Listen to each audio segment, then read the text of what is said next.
თბილისის 2015 წლის ახალგაზრდული ოლიმპიადის ბიუჯეტი კიდევ 10 მილიონით იზრდება. მოსამზადებელი სამუშაოების ჩასატარებლად მერიას თანხას ფონდი ქართულ გადაცემს.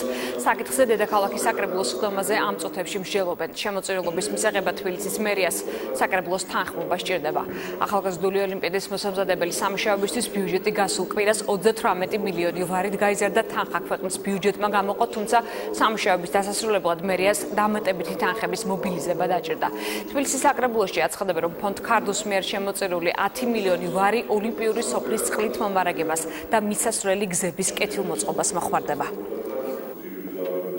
დღევანდელ ხდომაზე განხილული იქნება ერთი რა თქმა უნდა პირველ რიგში უნდა აღინიშნოს საქველმოქმედო ფონდ ქართუს მიერ 10 მილიონის გრანტის გამოყოფა თბილისის ოლიმპიური ფესტივალის ჩასატარებლად გარკვეული სამუშაოების ფარგლებში.